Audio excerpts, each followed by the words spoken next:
प्रणाम सभी को।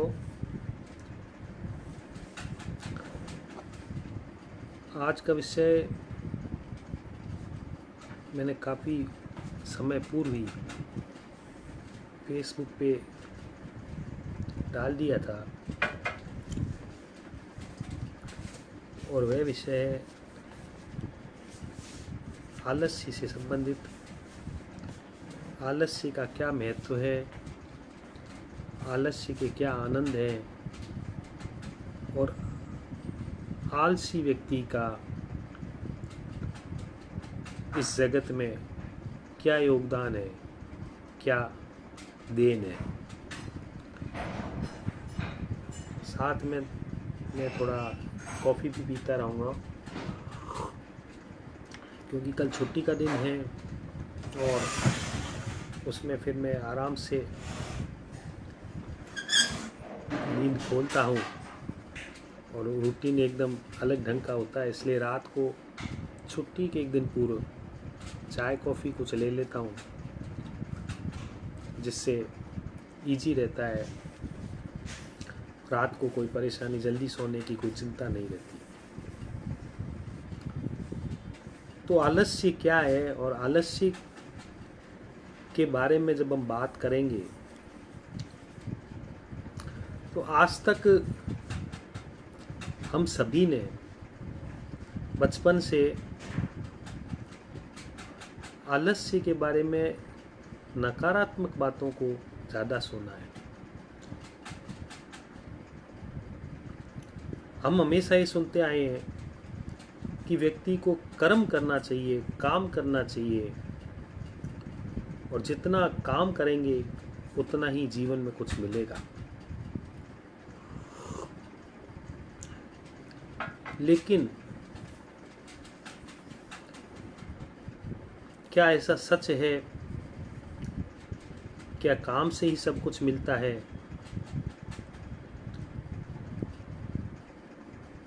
या आलस्य का भी कोई बहुत बड़ा योगदान है? आलस्य की भी बहुत बड़ी देन है। आलस्य का क्या महत्व है, इसके बारे में कभी क्या हमने जानने की कोशिश की है, समझने की कोशिश की है?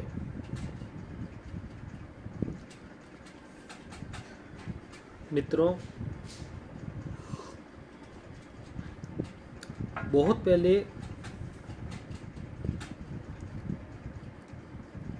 मैं एक बच्चों का सीरियल देख रहा था और उस बच्चों का जो सीरियल था उसका नाम था नोडी।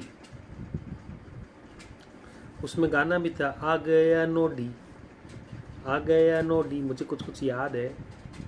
बहुत अच्छा लगता था मुझे वो सीरियल। और एक सिंचैन भी बहुत अच्छा लगता था। तो सिंचैन तो शरारती वगैरह बहुत ज़्यादा था लेकिन उसका मस्त था। लेकिन नोडी का जो था, नोडी सीरियल, जब मेरा बच्चा भी छोटा था उस समय वो भी देखता था तो मैं भी साथ में बैठे बैठे नोडी सीरियल देख लेता था। तो एक सीरियल नोडी का ऐसा था जिसमें नोडी के दिमाग में ही एक विचार आता है कि हम रात को सोते क्यों। वो कहते हैं भी दिन भर हम काम करते हैं। नोडी सोचता है कि दिन भर हम काम करते हैं, देखो कितना कुछ मिलता है, कितना कुछ कमाया जा सकता है काम से। तो रात को ये जो 8-10 घंटे हमारे फालतू जाते हैं, फालतू बीतते हैं सोने में, क्यों ना इस नींद को लिया ना जाए और उस समय भी कुछ ना कुछ किया जाए। मतलब कुछ करते रहो, रात को फालतू समय क्यों हम निकालें। और ज़िंदगी का गणित लगाओ तो आप देखो कितने लोग अपने जीवन का आधा हिस्सा नींद में गुजार देते हैं, या आधा या उससे थोड़ा कम होगा। तो नोडी ये तय करता है कि मैं रात को नींद नहीं लूँगा, सोऊंगा नहीं। तो वो सीरियल आगे चलता है चाय के साथ साथ, कॉफ़ी के साथ। सीरियल आगे चलता है और नोडी रात को सोता नहीं है।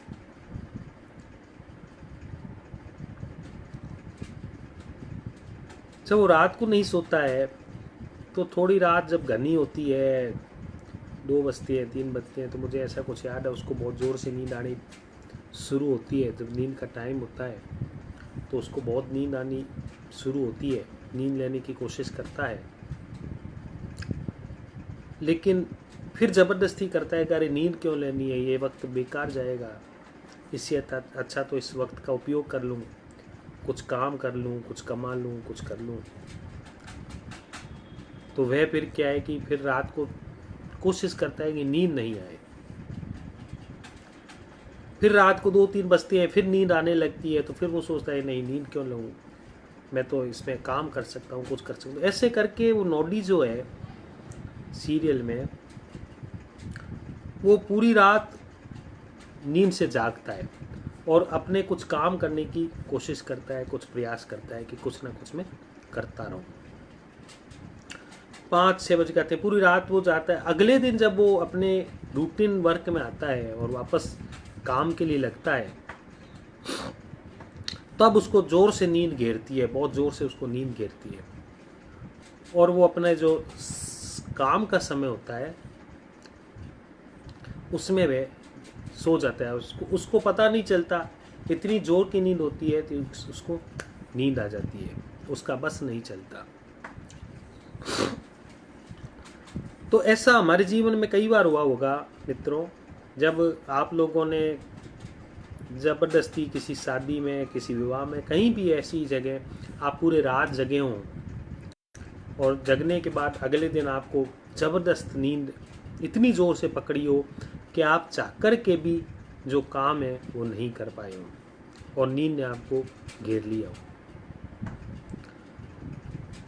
तब उस नोडी को पता चलता है कि जितनी काम की ज़रूरत है उतनी ही विश्राम की भी ज़रूरत है।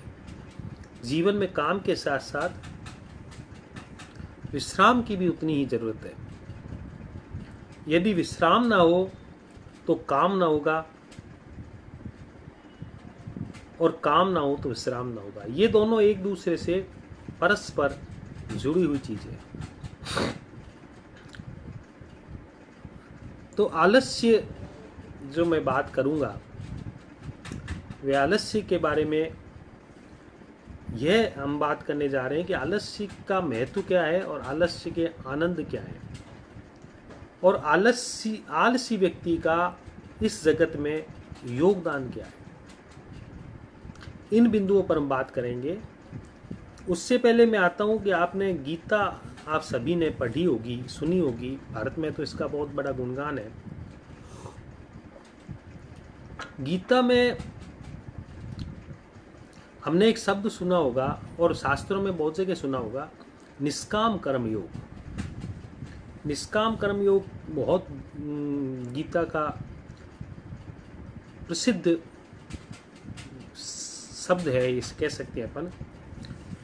और निष्काम कर्म योग का जो अर्थ बताया है कि ऐसा कर्म जिसमें कोई हमारा लाभ हानि नहीं छुपी हो, हमारा कोई लोभ नहीं छुपा हो, यानी जिस कर्म को करने से हमारा कोई भविष्य में कुछ मिले, कुछ प्राप्त कर लें, कुछ प्रयोजन, कोई लक्ष्य,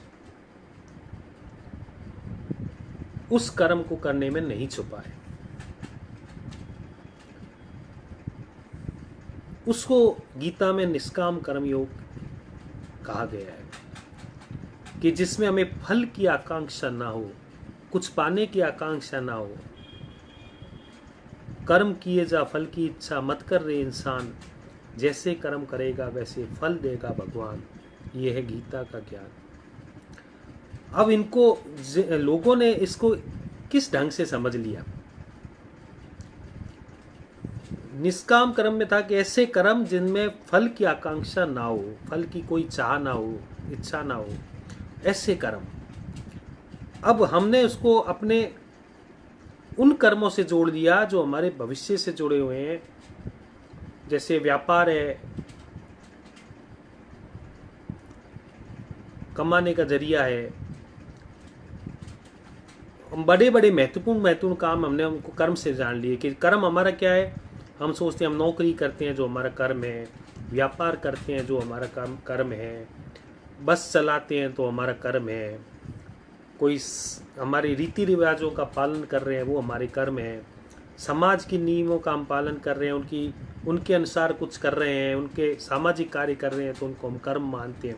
हमने कर्मों को भी परिभाषित कर रखा है। लेकिन मित्रों, यह जो सभी कर्म है जो मैं अभी बता रहा हूं, जिनको आपने कर्म माना हुआ है, वह सभी कर्म किसी न किसी भविष्य को लेकर, किसी न किसी टारगेट को लेकर, किसी न किसी प्रयोजन को लेकर किए जाते हैं। भले ही आप सामाजिक कार्य कर रहे हैं तो उसमें भी आपका कोई ना कोई प्रयोजन होता है, आप नौकरी कर रहे हैं उसमें भी आपका कोई ना कोई प्रयोजन होता है, आप व्यापार कर रहे हैं उसमें भी आपका कोई ना कोई प्रयोजन होता है। तो यह कर्म गीता में जो निष्काम कर्म कहा है वह इस श्रेणी में नहीं आते हैं, लेकिन हम लाने की कोशिश करते हैं। हम फिर अपने को बड़े अच्छे शब्दों में हम अपने को भुलाते हैं, हम अपने को खुद को ठगते हैं और हम कहते हैं कि ठीक है, ज़्यादा इच्छा काम फल की मत करो, आप तो कर्म करो, फल की इच्छा मत करो, आप तो व्यापार करो, फल की इच्छा मत करो, आप तो नौकरी करो, फल की इच्छा मत करो, आप तो सामाजिक कार्य करो, फल की इच्छा मत करो। लेकिन जरा थोड़ा गहराई से सोचें कि यदि फल की इच्छा नहीं करेंगे तो फिर इन सब कार्यों का प्रयोजन क्या है, हम क्यों करेंगे? कहीं ना कहीं भीतर इन सभी कार्यों के हमारा किसी न किसी फल की इच्छा तो होती ही है। तो क्या यह निष्काम कर्म है? सोचने की बात है कि क्या यह निष्काम कर्म है। कॉफ़ी बनी हुई है, गर्म है, ठंडी ना हो जाए इसलिए आपको थोड़ा व्यवधान ज़रूर होगा, इसके लिए क्षमा चाहता हूँ। लेकिन इसका भी आदर करना है मुझे, कॉफ़ी जिसने बनाई है उसका भी आदर करना है और कॉफ़ी जो बनी है उसका भी आदर करना है। तो इसलिए इसको भी साथ साथ ही ख़त्म करेंगे। तो निष्काम कर्म क्या है, इस बारे में हम बात करेंगे। देखिए मित्रों, प्रतिपल जो घट रहा है, हम बिना कर्म के रह ही नहीं सकते। हम किसी भी क्षण बिना कर्म के नहीं रह सकते हैं। अभी मैं आपसे बोल रहा हूं, मेरी अंगुली हिल रही है, मेरा हाथ हिल रहा है, मेरे होंठ हिल रहे हैं, मेरे भीतर से शब्द निकल रहे हैं, मेरी आंखों में गति हो रही है, सिर हिल रहा है, ये सभी क्रिया हो रही है, यह भी कर्म है। यह सब कुछ कर्म के अंतर्गत ही आता है। जो भी चल रहा है वह कर्म है। अब मेरी सांस चल रही है,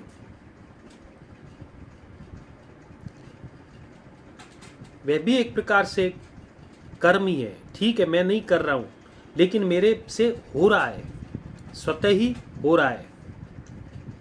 तो हर चीज कर्म तो प्रतिपल हमारे साथ हो रहा है। हम नींद भी लेंगे, हम लेटेंगे भी, हम सो भी रहे हैं तो भी वह अपने आप में एक कर्म है, सोने का कर्म है। आराम कर रहे हैं तो आराम करने का कर्म है कि हम आराम कर रहे हैं, वह भी एक कर्म है। तो निष्काम कर्म की जो बात है वो आपके कोई व्यापार करने या कोई नौकरी करने या पैसा कमाने या कोई सामाजिक कार्य करने या कोई बहुत अच्छा भला काम करने, पुण्य करने, दान करने, इन सब चीज़ों से निष्काम कर्म का संबंध नहीं है।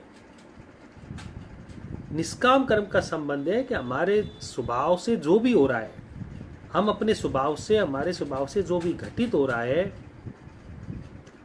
जो भी हो रहा है वह कर्म है। और निष्काम कर्म कब हो जाएगा वह, जब उसमें किसी भी प्रकार के लाभ हानि, किसी भी प्रकार का सुख दुख, किसी भी प्रकार का प्रयोजन उसमें निहित नहीं हो। तो फिर आलस्य में आता हूं वापस। तो आलसी व्यक्ति भी अपने आप में ऐसा नहीं है कि वो कर्म नहीं करता। आलसी व्यक्ति भी अपने आप में एक कर्म तो करता ही है, और वह कर्म होता है कि वह आलस्य का कार्य कर रहा है, वह सो रहा है, वह लेटा है, वह आराम फरमा रहा है। तो आराम भी फरमा रहा है तो वह एक तरह से कर्म तो कर ही रहा है, ठीक है, वो आलस्य का कर्म कर रहा है, सोने का कर्म कर रहा है, तो उसे हम ये नहीं कह सकते कि वो कर्म नहीं कर रहा है। तो गीता में जो निष्काम कर्म की बात कही गई है वो आलसी व्यक्ति के भीतर भी लागू होती है। और आलस्य का कोई प्रयोजन नहीं होता, कोई लाभ हानि नहीं होता। तो आलस्य नजदीक है, पूरी तरह से तो मैं नहीं कहूँगा कि आलस्य में भी थोड़ा सुख दुख की भाव होते हैं, लेकिन आलस्य नजदीक है निष्काम कर्म के, थोड़ा थोड़ा नजदीक पहुंचते हैं। तो आलस्य के बारे में जो निंदाएं की गई हैं, तो आलस्य को बुरा बताया गया है, वह क्यों बताया गया है, किस लिए बताया गया है। देखिए मित्रों, समाज की जो रचना हुई है, हमारी समाज की जो संरचना हुई है, उसमें हम सभी लोगों ने मिलकर के एक व्यवस्था को स्वीकार किया है। समाज का मतलब है कि कुछ लोगों ने, कुछ समूह ने, आपके हो सकता है आपके समाज में 100 आदमी, 500 आदमी, 1000 आदमी, कुछ कितने भी हो सकते हैं। और जब हमारे छोटे छोटे समाज ये बने थे, तब कुछ लोग होंगे जिन्होंने मिलकर के ये तय किया होगा, मिले होंगे और मिलकर के ये तय किया होगा कि हम सब मिलकर के एक अच्छी व्यवस्था बनाएंगे जिससे हम सब ठीक ढंग से रह पाए, सुचारू ढंग से, अच्छे ढंग से वो व्यवस्था चल सके और आदमी का जीवन सुंदर बन सके, अच्छा बन सके। इसके लिए एक समूह के कुछ लोगों ने मिलकर के समाज का निर्माण किया होगा, ऐसा मेरा मानना है कि ऐसे समाज का निर्माण हुआ होगा। साथ में कॉफी भी लेता रहूंगा। तो समाज के निर्माण के साथ कुछ नियम कायदे कानून बने होंगे कि ये व्यक्ति ये काम कर लेगा, ये व्यक्ति ये काम कर लेगा, अमुक व्यक्ति के अच्छी योग्यता है, ये काम कर लेगा, इसका इसमें हुनर है, ये काम कर लेगा, ऐसे कुछ मापदंड तय किए हुए। तो समाज ने जो चीजें तय की वो कर्म की तय की, क्योंकि समाज का विकास कैसे होगा, समाज जैसे जैसे आगे बढ़ेगा उसमें बिल्डिंगें भी बननी है, उसमें मंदिर भी बनने हैं, समाज के पानी की व्यवस्था भी समाज को करनी है, बिजली की व्यवस्था भी समाज को करनी है, समाज को क्या है कि संतति का भी देखना है जिससे आगे समाज बढ़े, समाज को मकानों का निर्माण भी करना होता है जिससे आदमी ठीक ढंग से रह सके, समाज को वस्त्रों का भी निर्माण करना होता है, समाज को अन्य चीज़ों का भी निर्माण करना होता है, आवश्यक सभी चीज़ों का निर्माण करना होता है। और उसके लिए ज़रूरी है कि आदमी कुछ ना कुछ काम करे। तो काम का जो इतना शोरगुल है, वह शोरगुल है कि समाज को एक कर्म प्रधान व्यक्ति की आवश्यकता होती है।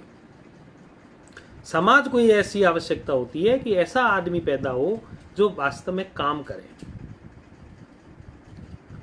तो ये आवश्यकता जो है काम की, ये आवश्यकता समाज की आवश्यकता है, धर्म की आवश्यकता नहीं है। हमने क्या है कि इसको धर्म से जोड़ लिया, कर्म को, कि कृष्ण कह रहे हैं निष्काम कर्म योग, ऐसे काम करते जाओ जिसमें फल की आकांक्षा नहीं हो, बाकी तुम सब करते जाओ, पैसे कमाते जाओ, बिल्डिंगें बनाते जाओ, व्यापार बढ़ाते जाओ, बस भीतर चाह नहीं हो। इसको इतना अच्छा बहाना बना लिया कि वो गीता का जो निष्काम कर्म योग का जो सिद्धांत है वो हर व्यक्ति लिए घूम रहा है, अपनी बगल में, अपने कंधे में लेकर के घूम रहा है वो प्रत्येक व्यक्ति, कि देखो मैं काम कर रहा हूँ, वो निष्काम कर्म योग है, मैं आगे की चाह नहीं करता ज़्यादा, लेकिन मैं पैसे कमा रहा हूँ, क्योंकि कर्म तो देखो करना ही है, परिवार के लिए ज़रूरी है, गीता में भी यही कहा है। तो ये जो कर्म, आप जो जिसको कर्म मान रहे हैं, वह कर्म समाज की आवश्यकता है, धर्म की आवश्यकता नहीं है। तो धर्म को क्या आवश्यकता है? मित्रों, धर्म को कर्म से ज़्यादा विश्राम की, शांति की आवश्यकता होती है। एक व्यक्ति के भीतर धार्मिक क्रांति तब घटित होती है जब वह विश्राम की अवस्था में होता है, वह मौन की अवस्था में होता है, वह शांत अवस्था में होता है, वह शून्य की अवस्था में होता है। तब उसके भीतर धार्मिक क्रांति घटित होती है। आज तक इतिहास में ऐसा कोई उदाहरण नहीं है कि ऐसे व्यक्ति के भीतर धार्मिक क्रांति घटित हुई हो, आत्मा का ज्ञान हुआ हो, जो व्यक्ति अशांत चित्त होकर के और अपनी काम में लगा हुआ है। ऐसे किसी व्यक्ति को आत्मज्ञान नहीं हुआ है। आत्मज्ञान होता है बुद्ध जैसे व्यक्ति को, जो वृक्ष के नीचे घंटों मौन बैठे रहते हैं और शांत बैठे रहते हैं। आत्मज्ञान होता है महावीर जैसे व्यक्ति को, जो शांत अवस्था में, शून्य अवस्था में बैठे रहते हैं और अचानक उन्हें आत्मज्ञान होता है। ये जिन्होंने कर्म, इन्होंने तो कर्म छोड़ भी दिया था, इन्होंने तो ये राजकाज छोड़ भी दिए थे इस सत्य के लिए। तो दो बातें यहाँ आई हैं कि समाज की व्यवस्था के लिए कर्म की जो प्रधानता है वह आवश्यक भी है। ये समाज के लिए आवश्यकता है, धर्म के लिए आवश्यकता नहीं है। और मैं तो ये कहूँगा समाज के लिए भी जो कर्म की आवश्यकता है वहाँ भी विश्राम जरूरी है। यदि एक व्यक्ति खाली काम ही काम करता रहे और आराम नहीं करे, विश्राम नहीं करे, तो उसके काम में वो गुणवत्ता नहीं आएगी जो एक उचित विश्राम करने वाले व्यक्ति के कर्म में आएगी। मैं खुद महसूस करता हूँ कि जब मेरी नींद पूरी नहीं होती है तो मैं अगले दिन काम को उस कुशलता से, उस अच्छे ढंग से नहीं कर पाता हूँ। वनिस्पत जब मेरी नींद पूरी हुई होती है तो मुझे काम करने में बहुत आनंद आता है और वो काम भी बहुत अच्छे ढंग से होता है। एक सुबह का ध्यान जब मैं करता हूँ और सुबह के ध्यान के बाद जब मैं उस किसी कार्य को करता हूँ तो उसकी गुणवत्ता अलग होती है। और यदि किसी दिन ध्यान न कर पाऊँ और उस दिन अगर मैं बस बिना ध्यान के चला जाता हूँ तब भी गुणवत्ता में फर्क पड़ता है। और ध्यान भी एक तरह से विश्राम ही है, क्योंकि ध्यान में भी शांति, मौन, शून्य, ये सभी कुछ आता है जो नींद में आता है। तो बहुत बड़ा महत्व है आलस्य का बहुत बड़ा महत्व है। जो आलसी व्यक्ति होता है वह कोई समाज का दुश्मन नहीं है, वह समाज का अहित नहीं कर रहा है। अब एक उदाहरण के लिए मैं कहता हूं कि इस देश में 130 करोड़ की जनता है, या 100 ज़्यादा ही होगी, इतनी जनसंख्या है। यदि सभी काम के लिए आतुर हो जाएं, सभी काम करने वाले हो जाएं, सारे के सारे लोग ऐसे हो जाएं जिनको काम के बिना रहा ही नहीं जाता हो, तो मैं 100% कहता हूं कि इस देश में काम के लिए इतनी मारामारी हो जाएगी, इतनी मारामारी हो जाती है कि उसके लिए हम अभी कुछ सोच नहीं सकते। क्योंकि हर व्यक्ति काम करने के लिए आतुर है, कोई विश्राम करने को तैयार नहीं है। तो इतनी बड़ी जनसंख्या का देश किस तरह से इस बैलेंस को बना पाएगा? तो जो विश्राम करने वाले लोग हैं, आलस्य करने वाले लोग हैं, वे बहुत बड़ा स्थान देते हैं, बहुत बड़ी जगह देते हैं उन लोगों को जो लोग काम करना चाहते हैं। उनका बहुत बड़ा योगदान है उन लोगों के लिए जो लोग काम करना चाहते हैं।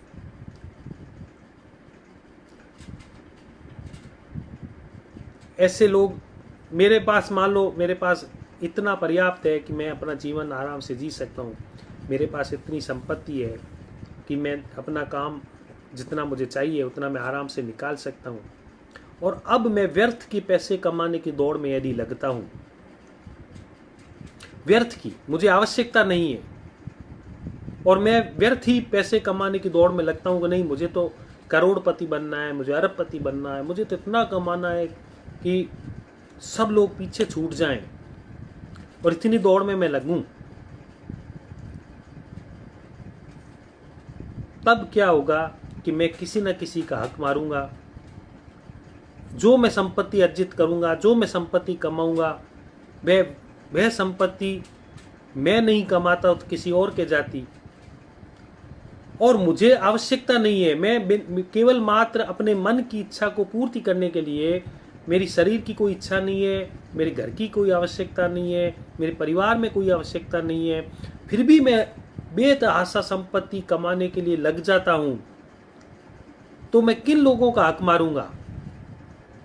उन लोगों का हक मारूंगा जिनको अगर मैं इस कार्य में नहीं लगता तो उनको वह संपत्ति मिलती, और वह भी अपनी 2 रोटी खा पाते, उसका उनके भी जुगाड़ होता। लेकिन मुझे तो करोड़पति अरबपति बनना, तब मैं इस काम में लगूंगा। तो यह कर्म क्या उचित है? और यही अगर मेरे को लगता है कि मेरे पास पर्याप्त पैसा है, मैं अपना जीवन अच्छे ढंग से जी सकता हूँ, मुझे अब ज़्यादा आवश्यकता नहीं है, इससे अच्छा तो मैं किसी अन्य क्षेत्र में लगूं और जीवन को आनंदित करने के लिए, जीवन को शांत करने के लिए, जीवन को प्रसन्न करने के लिए अब मेरी यात्रा बढ़े, तो क्या मैं उन लोगों के लिए फायदेमंद नहीं होऊंगा जिनको रोटी की आवश्यकता है, जिनको संपत्ति की आवश्यकता है, जो संघर्ष कर रहे हैं रोजगार के लिए, जो दिन रात जुटे हैं किसी भी तरह अपने परिवार को चलाने के लिए? क्या उन लोगों का मैं भला नहीं करूंगा आलस्य करके? बिल्कुल उनका भला होगा। तो बहुत सी चीजें हैं जो आलसी व्यक्ति समाज को देता है, लेकिन वह पता नहीं चलती है। पता इसलिए नहीं चलती है मित्रों कि जो व्यक्ति कर्म करता है वह दिखता है। जो व्यक्ति कर्म करता है उसका कर्म दिखता है समाज को, क्योंकि वह समाज के लिए कुछ ना कुछ निर्माण का कार्य करता है, कुछ ना कुछ वो समाज के लिए चीज का उत्पादन करता है, कुछ ना कुछ वह समाज के लिए करता है, तो वह दिखता है। लेकिन आलसी व्यक्ति जो है उसका कर्म दिखता नहीं है। कर्म तो वो कर रहा है, वो आलस्य का कर्म कर रहा है, लेकिन वह कर्म चूंकि समाज के किसी कार्य में को सीधा सीधा समाज उसको नहीं देख पाता है, उसको नहीं समझ पाता है,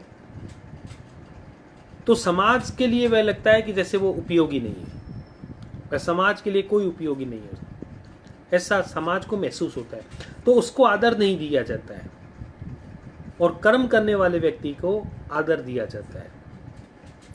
लेकिन समाज की दृष्टि उस तरफ नहीं जाती है कि जो आलसी व्यक्ति है उसके आलस्य के कारण ही समाज की अन्य ऐसी प्रतिभाएं जो जिनको यदि काम नहीं मिलता तो हो सकता था वह किन्हीं गलत रास्तों में चली जाती, लेकिन उस आलसी व्यक्ति के कारण उन प्रतिभाओं को भी कोई ना कोई अवसर मिला, उनको स्पेस मिला कि वह उस स्पेस में अपना काम कर सके। तो प्रत्येक व्यक्ति का अपना महत्व है। देखिए, प्रत्येक व्यक्ति का अपना महत्व है। मैं इस सोफे में बैठा हूं, यदि इस सोफे में 3 लोग बैठ सकते हैं, यदि 4 लोग आ जाते हैं, 5 लोग आ जाते हैं, तो मुझे इस सोफे से हटना पड़ेगा।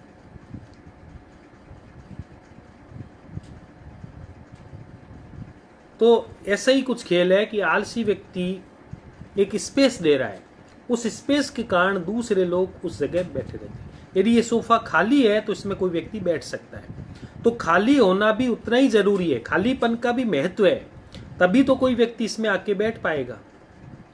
यदि ये एक सोफा भरा हुआ हो तो फिर जो आवश्यक व्यक्ति है वह उसमें नहीं बैठ सकता जिसको आवश्यकता है। तो बहुत से जीवन के ऐसे सिद्धांत हैं जो हमें सीधे सीधे नहीं दिखते हैं कि उनका उपयोग क्या है। चीन में एक संत हुआ लाओ त्से, उसकी बहुत अच्छी कहानी है, बहुत मतलब उसके बारे में बहुत मैंने सुना है। ओशो से संबंधित जो साहित्य है या ओशो ने जो बातें कही हैं उसमें लाओ त्से का बहुत जिक्र किया है। वैसे ओशो ने तो आलस्य पर बहुत बोला है, इतना गहराई से बोला है कि यदि आप कभी पढ़ें ओशो ने आलस्य के बारे में क्या कहा है। आलसी व्यक्ति को जितनी गरिमा ओशो ने दी है, मेरे ख्याल से इतनी गरिमा किसी संत ने आज तक इतिहास में आलसी व्यक्ति को नहीं दिया। ओशो ने कहा कि एक भी आलसी व्यक्ति ने आज तक पृथ्वी में युद्ध नहीं किए। सारे के सारे पृथ्वी में जो युद्ध हुए हैं वो कर्म प्रधान लोगों के लिए कारण हुए हैं। आलसी व्यक्ति के कारण कभी भी पृथ्वी में युद्ध नहीं हुए और पृथ्वी को कभी भी उन्होंने नरक नहीं बनाया है। तो ऐसा बहुत सा अध्यात्म की ऊंचाइयां भी आलसी व्यक्ति कैसे छूता है उसके बारे में भी ओशो ने बहुत कुछ बोला है। तो ओशो ने एक संत का जिक्र किया जो चीन के संत थे और वो थे लाओ त्से, उसका उन्होंने काफी जिक्र किया। तो लाओ त्से ने एक बहुत गहरी बात कही कि मैं कभी हारता नहीं हूं। लाओ त्से ने कहा मैं कभी हारता नहीं हूं। एक पहलवानों का दल था, उसके सामने उसको बताते हैं कि लाओ त्से कहता है कि मैं हारता नहीं हूं। तो उन्होंने कहा यार ये आदमी इतना, इसमें कोई ताकत नहीं है, ना ये पहलवान है ना मरियल सा, कोई ऐसा लग भी नहीं रहा है कि जीत पाएगा, और ये कहता है कि मैं तो हारता ही नहीं हूँ, किसी से नहीं हारता हूँ, कोई भी आ जाए। तो उन्होंने कहा ये इतने पहलवान खड़े हैं, एक भी पहलवान तुम्हारे लिए पर्याप्त है, तुम्हें कहीं से कहीं उठा करके पटक के मार देगा, कहीं भी। तुम्हारे में दम क्या है, फिर तुम कैसे कहते हो कि तुम हारते नहीं हो। तो लाओ त्से कहता है कि मैं इसलिए नहीं हारता हूं कि मैं कभी जीतने की कोशिश ही नहीं करता हूं। तो ये क्या मारेंगे, ये पटकेंगे, उससे पहले तो मैं खुद ही सो जाऊंगा। और वो लेट जाता है कि देखो मैं तो खुद ही सो जाता हूं, ये क्या पटकेंगे। तो वो बहुत गहरा संत, मजाक ऐसा नहीं कि वह संत इस तरह से हुआ हो कि वह कोई चुनौतियों से भाग रहा हो। उसने जीवन के गहरे से गहरे सिद्धांतों को उसने खोज की है और उसने पाया है कि ये जो जीतने की दौड़ है इसका कोई अर्थ नहीं है। ये जीतने की जो दौड़ है इसमें कुछ भी नहीं मिलना है, अशांति के अलावा, बेचैनी के अलावा, चिंता के अलावा, तनाव के अलावा कुछ भी नहीं मिलना है। और जो परम शांति है, परम विश्राम है, परम आनंद है, वह जीतने की दौड़ में नहीं है, वह आगे बढ़ने की दौड़ में नहीं है, वह प्रतिस्पर्धा की दौड़ में नहीं है, वह महत्वाकांक्षा की दौड़ में नहीं है। तो यदि परम आलसी व्यक्ति उस आलस्य की गरिमा को समझे, उस आलस्य में डूबे, आलस्य को पूरा जिए और सम्मान के साथ जिए, किसी तरह का अपराध भाव ना हो, तब उस आलसी व्यक्ति के भीतर भी धार्मिक क्रांति घटित होने की पूरी संभावना होती है, क्योंकि उसके पास जीवन को जितने समझने का अवसर होता है, एक दौड़ भाग वाले व्यक्ति के पास इतना समय नहीं होता कि वह जीवन को समझ सके। जीवन की जो सांस की रिदम है, हृदय की धड़कन है, गंध की हमारी क्षमताएं हैं, स्वाद लेने की जो हमारी क्षमताएं हैं, देखने का जो हमारा सौंदर्य का परखने का जो हमारी दृष्टि है, उन सबको तब हम तभी समझ सकते हैं जब हम बाहर के इतने कामों में जो उलझे हुए हैं उस उलझन से हम थोड़े बाहर आए और अपने भीतर थोड़ी डुबकी लगाने की कोशिश करें कि हमारे भीतर क्या छुपा हुआ है।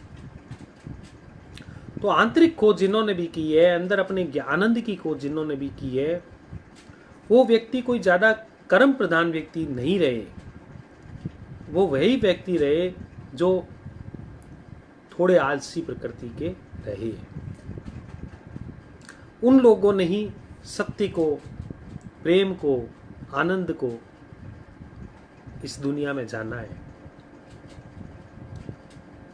तो लाओस से के बारे में और भी बातें कही थी। वैसे से सिनेमा के टिकट लेने के लिए कहीं जाता था या किसी सभा में जाता था तो लाओस से सबसे पीछे बैठ जाता था। जहाँ चप्पल रखी हुई है वहां जाके लाओस से बैठता था, और वहां बैठ करके उससे कोई पूछता कि तुम यहाँ क्यों बैठे हो, जगह तो आगे और भी है, कमरे में बहुत जगह है, आगे जाकर बैठ जाइए, पीछे क्यों बैठे हो, यहाँ जो चप्पलें रखी है वहां क्यों बैठे हो। तब लाओस से ये कहता कि ये जो जगह है यहाँ कोई नहीं आना है, कोई नहीं आने वाला है। यहाँ मैं बैठ गया, मुझे कोई भी नहीं हटाएगा, और मैं मेरी शांति से, आनंद से यहाँ बैठा रहता हूँ। वहाँ मैं बैठूंगा तो कोई ना कोई आएगा, पास में बैठेगा, फंसूंगा।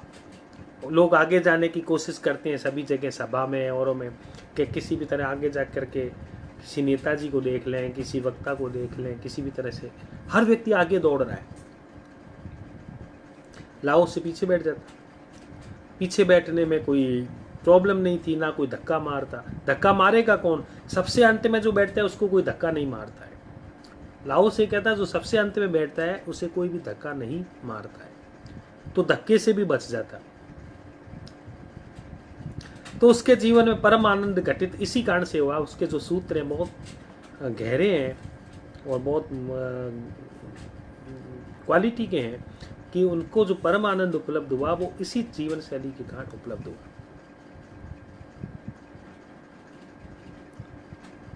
तो ये बात जो कही लाओस से की, ये वास्तव में कोई हंसी मजाक की बात नहीं है कि होली का अवसर हो, मैं कोई आपसे मजाक में ये बात कह रहा हूँ कि आलसी व्यक्ति की क्या महिमा है। मैंने भी मित्रों आलस्य को खूब जिया है, इसलिए मैं अपने अनुभव से ये बात आज आपके साथ साझा कर रहा हूँ, शेयर कर रहा हूँ। एक समय था, लगभग 20 वर्ष गुजर चुके होंगे उस लाइफ को, और मुझे जीवन को जानने की बहुत ज़्यादा प्यास थी। जीवन की जो वृत्तियाँ थी वो मुझे बड़ी परेशान करती थी। मैं तनाव में रहता था। मुझे लगता था कि ये इतने दुख इस जीवन में क्यों हैं, इतनी चिंताएं, इतनी पीड़ाएं ये जीवन में क्यों हैं।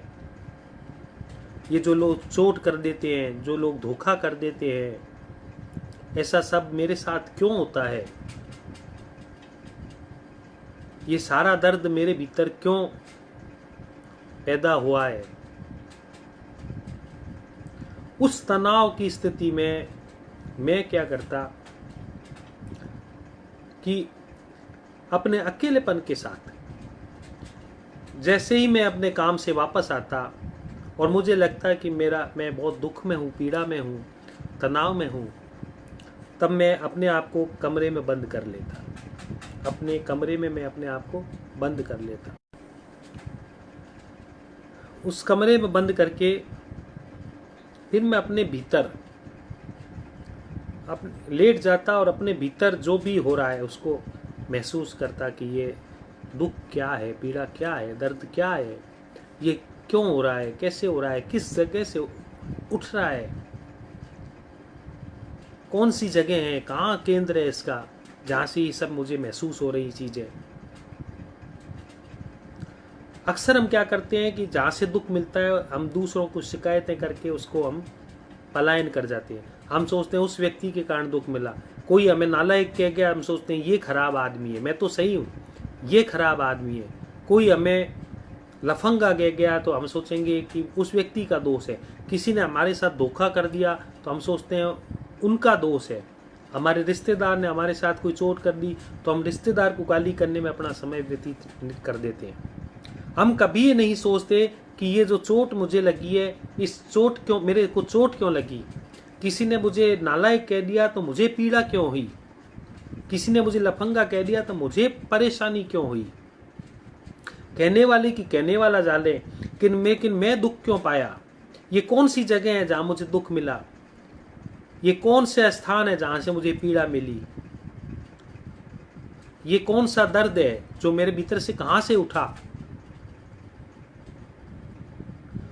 तब इन सब चीजों को सोचने के लिए आपको चाहिए समय, आपको चाहिए इस बात को सोचने के लिए। जो आप दौड़ भाग में लगे हैं उससे थोड़ा हट करके आप विश्राम करेंगे तभी तो आप सोच पाएंगे। आप थोड़ा अपने पास बैठेंगे, अकेले में बैठेंगे, थोड़ा देर शांति में आएंगे, तभी तो आप इन चीजों को देख पाएंगे। इस दौड़ भाग की जिंदगी में कैसे देख पाएंगे आप। कहीं व्यापार कर रहे हैं और कोई मान लो हमें चोट कर गया, हमें दुख पीड़ा हुई, इतनी देर में हम सोच रहे हैं ये दुख क्यों हुआ, जितनी देर में तो दूसरा आ गया कि भैया थोड़ा लक्ष्य देना। अब आप लक्ष्य देने में लग गए, फिर उसने मान लो 10 रुपये आपको कम दे दिए, आपको लगा यार ये तो बहुत चालाक आदमी निकला, ऐसे आदमी दुनिया में क्यों है। आप और पीड़ित हुए, जितने में कोई आया कि यार आटा चाहिए, अब आप आटे में लगे, तो आपको समय ही नहीं है, समय ही नहीं है। आप कर्म में इतने लगे हुए हैं कि आपको अपने भीतर के दर्द दुख पीड़ा इनको देखने का आपको वक्त ही नहीं मिला। तब आपके भीतर क्रांति कैसे घटित होगी, आपके भीतर इन चीजों से छुटकारा कैसे होगा। तो अकेलापन और जो विश्राम की अवस्था है वह बहुत महत्वपूर्ण है। हम अकेलेपन में जाएं, हम विश्राम में जाएं और फिर इन चीज़ों को फील करें कि मैं इतना कमज़ोर क्यों, मेरे भीतर से ये चीज़ें मुझे ऐसे क्यों घेरे हुए हैं, मुझे क्यों पीड़ाएं हो रही हैं, मुझे क्यों दर्द हो रहा है।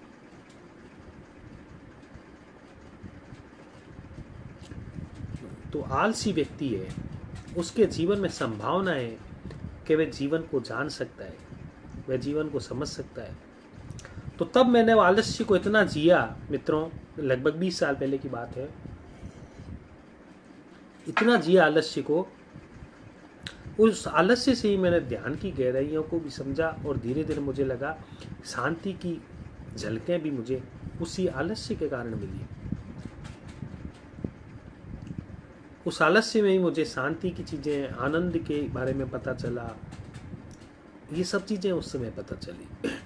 और यदि एक कर्म करने वाला मैं ज़्यादा कर्म में लग जाता तो कहीं ना कहीं उलझ के रह जाता। तो हर चीज़ की उपयोगिता है, कर्म की उपयोगिता मैं मानता हूँ समाज के लिए ज़्यादा जरूरी है, और आलस्य की उपयोगिता धर्म के लिए ज़्यादा जरूरी है। यदि आपको धर्म में रुचि है, आपको धार्मिक जिज्ञासाओं में आप लगे हुए हैं और आपको धार्मिक रहस्यों को जानना है, तो आपके लिए आलस्य एक बहुत बड़ा मौका हो सकता है कि आप धर्म के रहस्यों को जान सकते हैं, समझ सकते हैं, जो एक कर्म प्रधान आदमी कभी भी नहीं समझता है। और कर्म प्रधान आदमी को समाज में इसलिए महत्व दिया जाता है मित्रों कि समाज के अपने स्वार्थ हैं, उन्हें कर्म वाला आदमी चाहिए, क्योंकि समाज का विकास कर्म प्रधान व्यक्ति से ही है। समाज में जो विकास होगा वो कर्म करने वाले व्यक्तियों से ही होगा। उनकी वहाँ तक दृष्टि नहीं जाती है कि आलसी व्यक्ति कैसे एक कर्म करने वाले व्यक्ति को स्पेस देता है, उसको जगह देता है ताकि वो विकसित हो सके। एक माँ के पेट में जब जगह होती है खाली, उसी में बच्चे का विकास होता है। तो ऐसा ही कुछ खेल है इस दुनिया का। ये जो जितने आलसी लोग हैं, आलसी लोगों के कारण एक स्पेस निर्मित होता है, क्योंकि वह उस भागदौड़ में नहीं है। और जब वह उस भागदौड़ में नहीं होते हैं, तब जो भागदौड़ करने वाले व्यक्ति हैं उनको ज़्यादा अवसर मिलते हैं विकास के, वह उसमें विकास कर सकते हैं। तो लाओ त्से ने कर्म प्रधान व्यक्तियों के बारे में ऐसा भी कहा है कि ये एक जैसे फर्नीचर बनता है,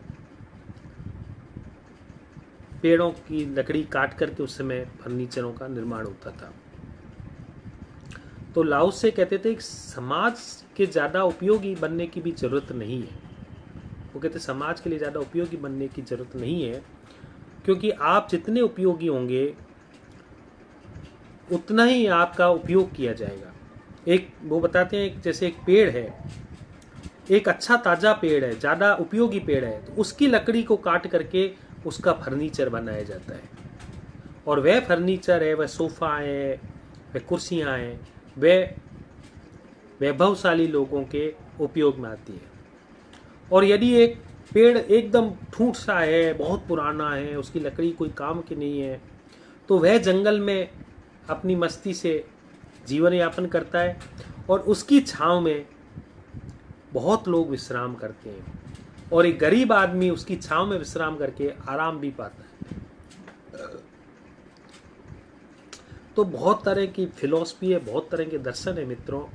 आप हम धीरे धीरे यदि पढ़ें, जानें, तो हमें ऐसे पता चलेगा कि हम जो मानते हैं ना उतना ही सत्य नहीं होता है, उसके विपरीत भी सत्य होता है। जो गुणगान कर्म प्रधान लोगों का किया गया है, ऐसा नहीं है कि कर्म प्रधान व्यक्ति काम के नहीं होते हैं, मैं ऐसा नहीं कहता हूँ, लेकिन कर्म प्रधान व्यक्ति के अपने काम का उपयोग है, उनका अपना उपयोग होता है। आलसी व्यक्ति भी बहुत काम का होता है, वह भी बहुत महत्व रखता है समाज के लिए। यदि एक आलसी व्यक्ति समाज में ना हो तो समाज में स्पेस का निर्माण नहीं होगा, जिस स्पेस में दूसरे लोग काम कर सकते हैं। वरना इतना संघर्ष बढ़ जाएगा, इतना संघर्ष बढ़ जाएगा कि उस संघर्ष में सभी एक दूसरे के प्रति प्रतिस्पर्धा से एक दूसरे को आगे पीछे करेंगे और उसमें तनाव बढ़ेगा। तो आलसी व्यक्तियों का अपना महत्व है, उनके अपने सुख हैं, उनके अपना आनंद है, वे जीवन को ज़्यादा गहराई से जान सकते हैं, उनके भीतर धार्मिक क्रांति की संभावनाएं ज़्यादा हैं, उनके भीतर आनंद पाने की क्षमताएं ज़्यादा हैं। ये बहुत से फैक्ट हैं जो एक आलसी व्यक्ति के भीतर मौजूद होते हैं, और जगत की को भी उसकी बहुत बड़ी देन है कि उसके कारण कोई युद्ध नहीं होते हैं, उसके कारण कोई अपराध नहीं होते हैं, उसके कारण कोई बलात्कार नहीं होते हैं। आलसी व्यक्तियों के द्वारा अपराध ज़्यादा नहीं किए जाते हैं, युद्ध ज़्यादा नहीं किए जाते हैं, लड़ाई झगड़े ज़्यादा नहीं किए जाते हैं। उसके कारण थोड़ी शांति भी रहती है, एक बैलेंस बना रहता है। इसके लिए आलसी व्यक्तियों को बहुत बहुत हमें धन्यवाद देना चाहिए, उन्हें नमस्कार करना चाहिए, उन्हें प्रणाम करना चाहिए। आप सभी लोगों ने मुझे इतने प्रेम से और इतने ध्यान से सुना, उसके लिए बहुत बहुत धन्यवाद और प्रणाम।